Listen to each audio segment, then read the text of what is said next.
Doctor साहब, आप ये कहते हैं कि अमेरिकी सदर डोनाल्ड ट्रंप की जानिब से जो 60 दिन की जंगबंदी का कहा गया, इससे हालात मजीद बिगाड़ का शिकार हो सकते हैं। मजीद बिगाड़ का शिकार होंगे क्योंकि सीज फायर की तरफ नहीं गया ना मामला। ये तो एक ऐसी तरफ चला गया जहां पर सीज फायर की कोई हैसियत नहीं है किसी भी वक्त, और ना दो रियासती हल का ऐलान हुआ ना कुछ हुआ। और ये अब एक इसमें से मेरा ख्याल है बहुत ज़्यादा तलखी आने वाले दिनों में, इस सीज फायर से पहले, इस सीज फायर के दौरान, इस के बाद, क्योंकि इशू सारे अपनी जगह हैं। दूसरा जो मामला है वो हमारे इस खत्ते में जन्म ले रहा है, और वो एक तो मैं ये मुझे बिल्कुल इंडियन प्राइम मिनिस्टर की फॉरेन पॉलिसी जो है या इंडिया की मैं समझने से कासिर हूँ। ये यूएस डिपार्टमेंट ऑफ स्टेट का 34th ज्वाइंट स्टेटमेंट आई है क्वाड की।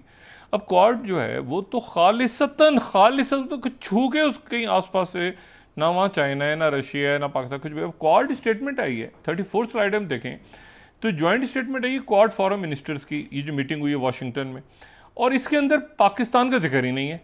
अच्छा, ना सिर्फ ये कि इसमें वो पहलगाम वाक़या जो है वो तो एक दहशतगर्दी का वाक़या है, उसकी तो हम भी मज़म्मत करते हैं भाई, उसकी तो हम मज़म्मत करते हैं, तो इन्होंने भी मज़म्मत कर ली। बड़ा अच्छा किया, ये तो बड़ा अच्छा काम किया इन्होंने।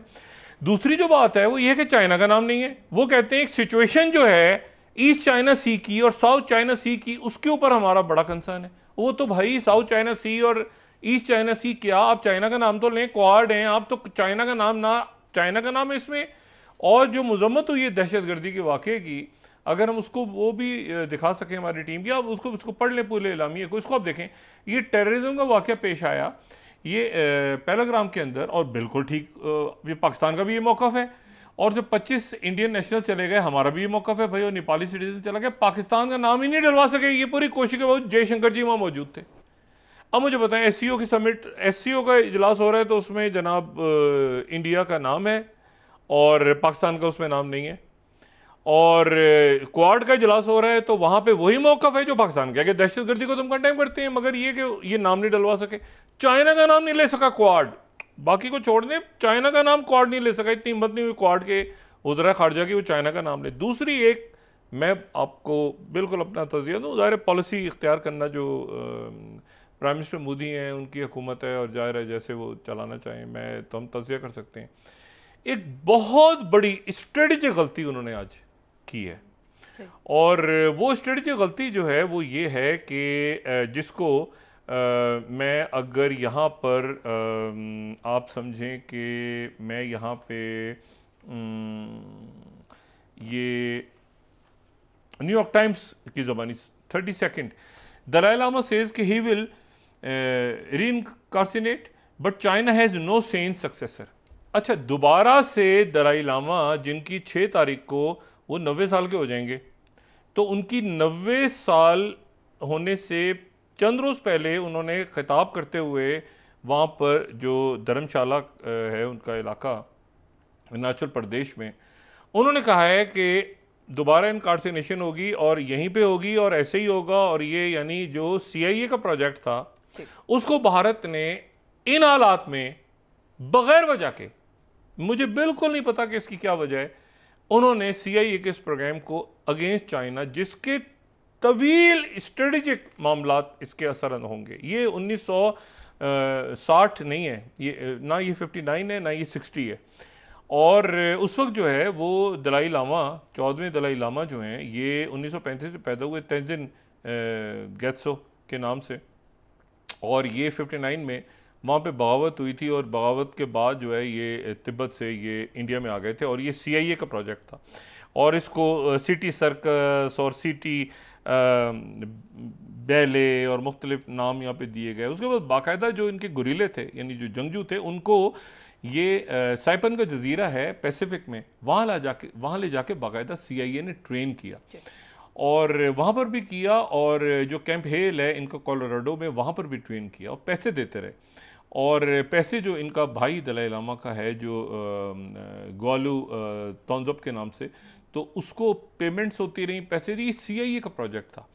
अच्छा, अब इसमें, और मैं यहाँ पर इसको जाहिर है कि हम यहाँ पे अगर चाहें तो ये क्लासिफाइड डॉक्यूमेंट हम CIA के दिखा सकते हैं। थर्ड अगर देखें, थर्ड स्लाइड हम दिखाएं कि दलाई लामा ये 2 अप्रैल 1959 का जो declassified डॉक्यूमेंट है CIA का, Dalai Lama and his officials arrived safely in India. Border. ये CIA का डॉक्यूमेंट है और they will arrive at Tawang on April 3, ठीक है। और उसके बाद इनको जो छोड़ने के लिए गए थे वो नाम उन्होंने ज़ाहिर को हटाया और उसके बाद वो कह रहे हैं they will return Indian border 1 अप्रैल को। और चाइनीज़ कम्युनिस्ट जो हैं वो इतने शेल पर डे कर रहे हैं, ये सारा तो दलाई लामा जो है वो इनका जो है वो CIA का एक प्रोजेक्ट है। और you must help us soon as possible and send us weapons for 30,000 man by airplane. ये भेजा गया है दलाई लामा की उनके तिब्बतियंस की तरफ से, जो कि बाकी थे, गुरीले थे, और ये चाइना के अगेंस्ट जो है फिर ये मदद शुरू हुई। अच्छा, लेकिन उसके बाद ये एक ऐसा प्रोजेक्ट है जो हर एक को मतलब है, मैं यहाँ पर अगर ये LA टाइम्स 23rd में कोट कर रहा हूँ, CIA gave aid to Tibetan exiles in 60s files show. ये 23rd स्लाइड, ये LA टाइम्स की 15 सितंबर 1998। फिर उसके बाद CIA गवर्नमेंट ने खुद इसमें ये शो कर दिया तिब्बत एंड चाइना 24th। उन्होंने खुद पेपर्स को डी क्लासीफाई किया और उन्होंने उसमें बताया कि तिब्बत और चाइना का जो क्या प्रोजेक्ट थे हमारे और किस तरह से हम वहाँ पर चाइना के अगेंस्ट ये सारा का सारा जो प्रोजेक्ट था इसको हमने कई सालों तक इसको सपोर्ट किया और ये उस वक्त हमारे हालात थे, हमारी मजबूरी थी, वगैरह वगैरह वगैरह करते रहे ये सारा का सारा। अच्छा, फिर उसके बाद जो है वो 1998 में ही जो है वो दलाई लामा ने खुद ये कहा कि it got money from CIA। 25th slide, 25वीं स्लाइड, ये 2 अक्टूबर 1998। फिर उसके बाद ये है कि ये मेमोरेंडम जो वहाँ की जो डिक्लासिफाइड पेपर्स हैं 1971 में ये बात फिर सामने आई। फिर 27 स्लाइड देखें, Washington Post for exiled Tibetan US funding was always about more than just aid. ये वाशिंगटन पोस्ट खबर दे रहा है। ये उसके बाद जो है अगर हम देखें ये ऑफिस, ये 28 स्लाइड देखें, memorandum from assistant secretary of state for east Asia and Pacific affairs and assistant secretary for near, ये सारा उनके लिए पेपर्स तैयार हुए हैं। अच्छा, अब बात ये सारी वाशिंगटन पर आज का क्या कह रहा है। आज का वाशिंगटन पर 29th, Dalai Lama lays out succession plan denying Chinese efforts at control.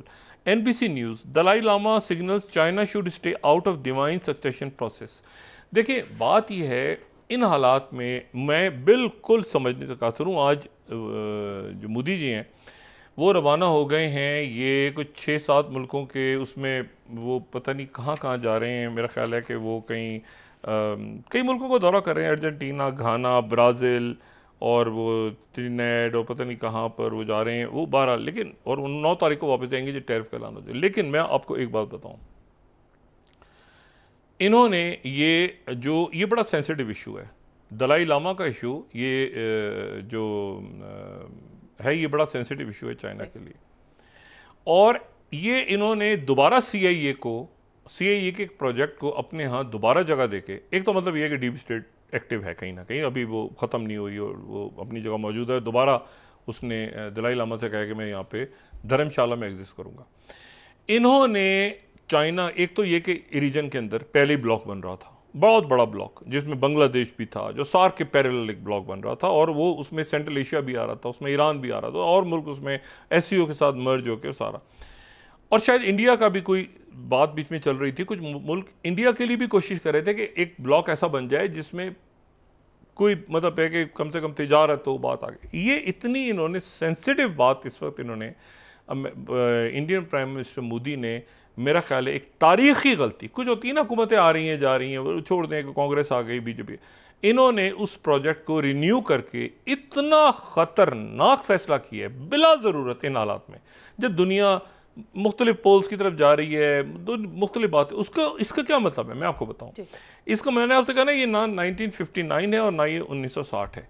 इसका मतलब ये है कि अगर आप वहाँ पर अलहदगी पसंद कुव्वतों को यहाँ पे लेकर आते हैं और आप उनको धर्मशाला में रखते हैं और वहाँ पर आप उनके मजहबी जो इशू जिसका कोई ताल्लुक नहीं बनता आपका, आप उसमें यहाँ लाके CIA के प्रोजेक्ट को यहाँ पे रखते हैं और आप यहाँ पे उसको बताते हैं जिसके ऊपर चाइना सेंसिटिव है, तो इसका मतलब है 7 सिस्टर स्टेट्स को तो भूल जाएं। फिर देखिए, अगर आप दूसरे मुल्कों की अंदरूनी उनके सेंसिटिव रिलीजियस मसले हैं उनके, और कोई ताल्लुक नहीं है आपका, आप हिंदुत्व में आपका क्या ताल्लुक है यार, कभी मतलब कोई ताल्लुक ही नहीं बनता, इस वक्त कोई ताल्लुक ही नहीं बनता। आरएसएस का कि ये जो है ये दलाई लामा के साथ रखते हैं, ये ठंडा करके कि रीजन में दुनिया में क्या हालात हो, इन्होंने दलाई लामा के साथ कमिट कर लिया। अब दलाई लामा जो हैं वो जनाब उधर रहेंगे और ख़ास तौर पे वो हर जगह ये एक कहते हैं ना कि उसको उनको टीज करने के लिए कि ये चाइना के अगेंस्ट ये देखिए 31 guardian, Dalai Lama defies China to say 31st slide देखें, to say successor will be chosen by Tibetan territory. अब बात यह है कि आप अगर ये करेंगे, मुझे बताएं यहां पर, तो क्या आप ये कर किससे रहे हैं आप चाइना से? मतलब बगैर वजह एक सेंसिटिव इशू जिस पे डायलॉग चलता रहा है, बातचीत होती रही है मुख्तलिफ हवालों से, मतलब है कि ये जितने एलएसी के ऊपर इनके टॉक्स चल रही थी, जितने और मामला चल रहे थे, ये बैठे बैठे आज जनाब दलाई लामा आ गए और दलाई लामा के अच्छे भी नहीं आ सकते अगर उनके पीछे CIA या इंडिया ना हो या मोदी जी की NOC, उसके बगैर कैसे होगा? इन्होंने डील कर ली और मैं बताऊं इतना घाटे का सौदा इन्होंने किया है। इनका ख्याल है कि इनको कोई टैरिफ से मदद मिल जाएगी, वो टैरिफ अटके हुए हैं। अच्छा वो 500% वो जनाब, ये मैं इंडिया टुडे कोट कर रहा हूँ, ये जो बिल लिंडसे ग्रैम का आ रहा है, ये 38 slide, 500% tariff India and China over Russian business ties. ये रशिया से अगर ऑयल लेते हैं तो ये 38 स्लाइड में कोट कर रहा हूँ और मैं 37 भी कोट कर रहा हूँ हिंदुस्तान टाइम्स की भी। अब ये अगर रशिया से ऑयल लेंगे तो 500% इनके ऊपर इंडिया और चाइना पे टैरिफ लगेगा, ठीक है। और ये अगर आप देखें तो कल को ये कहेंगे असला भी नहीं लो उनसे, असला लेना बंद करो रशिया से। देखिए ना, बात ये है कि बगैर वजह के इन्होंने ये दलाई लामा प्रोजेक्ट को अरसर नौ बजाय इसके कि ये कहते हैं कि भाई ये मामला अब हमारा नहीं, अब ख़त्म करो। 1959 का CIA का प्रोजेक्ट है, पूरी दुनिया को पता है। दलाई लामा जो चाइना हम खिते का मामला, भाई हमने इतनी भी इनकी हिम्मत नहीं हुई, मोदी जी की इतनी भी हिम्मत नहीं हुई कि वो क्वाड के अंदर पाकिस्तान का नाम डलवा सकें। वो जो ये जो मार्का हक में जिल्लत उठानी पड़ी है उसको बता सकें कि 6 जहाज़ गिरे हैं या क्या हुआ है। और फिर उसके बाद ये जो है ये क्वाड के अंदर साउथ चाइना सी, ईस्ट चाइना सी, साउथ चाइना सी, वो भाई वहाँ तो मछलियाँ भी घूमती हैं। वो भाई चाइना का नाम लेना, आप नाम भी नहीं लिए, पाकिस्तान का तो छोड़े चाइना का भी ले रहे, और साथ ही आप जनाब उनके साथ पंगा क्या तोड़ रहे हैं, टैरिफ आपके हल नहीं हो रहे। उसके बाद आप उनके साथ पंगा क्या तोड़ रहे हैं इस वक्त, एक तो वो टैरिफ अटके हुए हैं ना, दूसरे वाले टैरिफ, एक तो वो टैरिफ है जो अगले, ये अलग टैरिफ हैं। ये वो टैरिफ है जो लिंडसे ग्राम का बिल है कि जिसने भी जो है वो उनके साथ डील की रशिया के साथ, वो अलग टैरिफ है एग्रीकल्चर के, और वो अलग मामला चल रहे हैं। वो मुझे नहीं पता उस पर कितना, वो कह रहे हैं बिग डील होने वाली है हमारी इंडिया से, वो अलग है। लेकिन ये जो मामला है कि जी आपके ऊपर जो है ये 37 देखें Hindustan Times, US to impose 500% tariff on India China over Russia business ties, Trump gives nod to Senate. अभी चला गया जनाब सेनेट में आगे, उन्होंने ओके कर दिया। 500 जो मुल्क रशिया के साथ बिजनेस करे, भाई रशिया और चाइना के साथ बिजनेस करेगा तो 500% टैरिफ लगेंगे इंडिया पे। तो मुझे बताएं कि ये रशिया के साथ तो आप अगर ऑयल नहीं ले सकते उनसे, तो कल को वेपन कैसे लेंगे आप जी? और साथ आप जो है वो चाइना से मसला खड़ा करके, और साथ आप उनके बगैर हो जाके CIA का प्रोजेक्ट, और फिर आप कहेंगे कि चाइना अच्छा नहीं चाहिए, इसने ये कर दिया। ये मैं बिल्कुल समझने का शुरू, इतनी ज़बरदस्त एक रीजनल ब्लॉक साक के नाम से बना, उसको बर्बाद किया। फिर ये बिम्स्टेक वगैरह वैसे ही इधर उधर हो गया। मैं आपको बताऊं ये म्यांमार भी आ रहा है, मैं आपको ये बताऊं ये म्यांमार भी इस ब्लॉक के अंदर आ रहा है। ये जो ब्लॉक बन रहा है ना, ये जो सार्क, इसमें म्यांमार भी शामिल होने लगा है। बात ये सारी इस सूरत हाल में इन्होंने उनको ऐसे चिट्ठी दे दी है कि जी आप हमारी इंटरनल जितनी सेपरेटिस्ट मूवमेंट चल रही हैं, क्योंकि हम आपके अंदर आपकी इंटरनल पॉलिटिक्स में गंद कर रहे हैं, इसलिए ये लीजिए, और आप हमारी इंटरनल जो वहाँ पे मुख्तलिफ मूवमेंट चल रही हैं आप उनको सपोर्ट करेंगे, हम भी तो कर रहे हैं ना। तो ये मैं समझने से कासिर हूँ कि ये इन्होंने क्यों किया है इस वक्त, और कैसे इन्होंने CIA को कहा है कि आप यहाँ पर बेस रख के और चाइना के अगेंस्ट आप यहाँ पे, और मेरा ख्याल से वो लिस्टिंग पोस्ट और बाकी चीज़ें भी सारी वहाँ पे कर रहे हैं। लेकिन मेरा ख्याल है कि लॉन्ग टर्म के अंदर ये इन्होंने गलत किया। इनको यहाँ पे इस वक्त यहाँ पे इस पूरे CIA प्रोजेक्ट को रोक देना चाहिए था, ये दलाई लामा प्रोजेक्ट।